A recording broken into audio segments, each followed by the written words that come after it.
ओम नमः शिवाय। पौष मास की अमावस्या साल 2024 की पहली अमावस्या होगी। हिंदू धर्म में अमावस्या तिथि का बड़ा ही महत्व है। इस दिन स्नान दान कार्य बेहद ही शुभ माने जाते हैं। मान्यता है कि ऐसा करने से पितृ प्रसन्न होते हैं और अपने परिवार के सदस्यों पर अपनी कृपा बनाए रखे रहते हैं।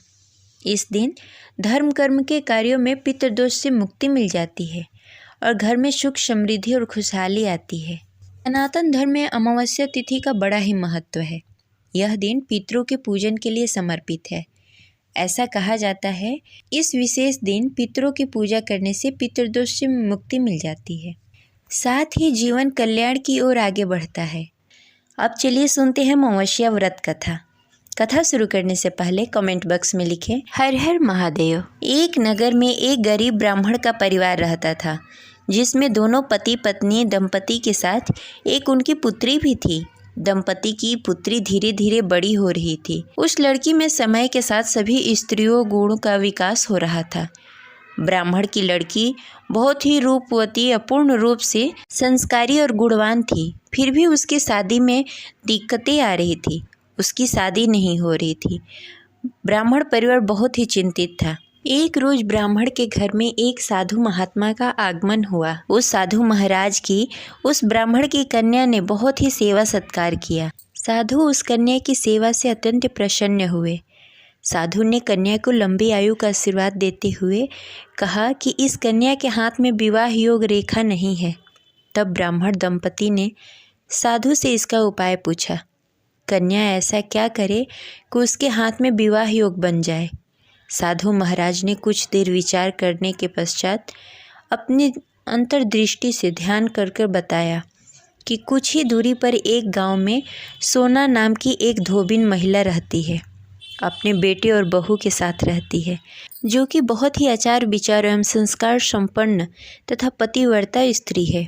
यदि यह सुकन्या उस धोबिन की सेवा करे और वह महिला इसकी शादी में अपने मांग के सिंदूर लगा दे तथा उसके बाद इस कन्या का विवाह हो जाएगा, तो इस कन्या का वैद्य योग मिट सकता है।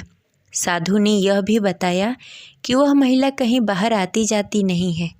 यह बात सुनकर ब्राह्मणी ने अपनी बेटी से धोबिन की सेवा करने का प्रस्ताव रखा। अगले दिन से कन्या प्रातः काल ही उठकर सोना धोबिन के घर जाकर साफ सफाई एवं अन्य कार्य करके अपने घर वापस आने लगी। एक दिन सोना धोबिन अपनी बहू से पूछती है कि तुम तो सुबह ही उठकर सारे काम कर लेती हो और पता भी नहीं चलता। बहू ने कहा, माँ जी, मैंने तो सोचा कि आप ही सुबह उठकर सारे काम खुद ही खत्म कर लेती हैं। मैं तो देर से उठती हूँ।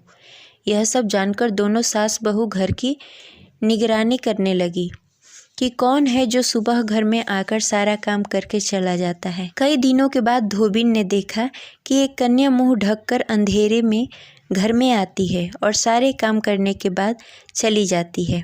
जब वह जाने लगी तो सोना धोबिन ने उसका पैर पकड़ लिया और पूछने लगी कि आप कौन हैं और इस तरह छुपकर मेरे घर में चाकरी क्यों करती हैं।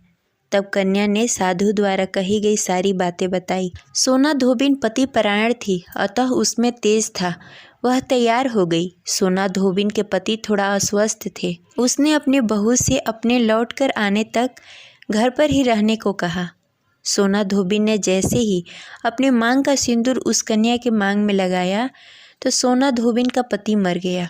उसे इस बात का पता चल गया। वह घर से निराजल ही चली थी, यह सोचकर कि रास्ते में कहीं पीपल का पेड़ मिलेगा तो उसे भंवरी देकर उसकी परिक्रमा करके ही जल ग्रहण करेगी। उस दिन अमावस थी। ब्राह्मण के घर मिले हुए पुआ पकवान की जगह उसने ईंट के टुकड़ों से 108 बार भंवरी देकर 108 बार पीपल के पेड़ की परिक्रमा की और उसके बाद जल ग्रहण किया। ऐसा करते ही उसके पति के मृत शरीर में वापस जान आ गई।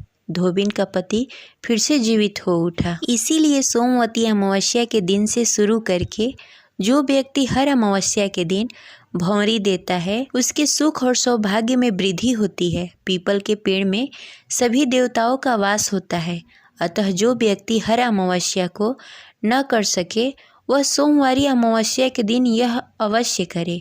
वह सोमवार के दिन पड़ने वाली अमावस्या के दिन 108 वस्तुओं की भौंरी देकर सोना धोबिन और गौरी गणेश का पूजन करता है, उसे अखंड सौभाग्य की प्राप्ति होती है। ऐसी प्रचलित परंपरा है कि पहले सोमवारी अमावस के दिन धान, पान, हल्दी, सिंदूर और सुपारी की भौंरी ही देनी चाहिए। उसके बाद ही सोमवती अमावस्या को अपने सामर्थ्य के हिसाब से फल, मिठाई, सुहाग का सामान, खाने की सामग्री इत्यादि भौंरी देनी चाहिए और फिर भौंरी पर चढ़ाया गया सामान किसी सुपात्र ब्राह्मण, ननद या भांजे को दिया जा सकता है।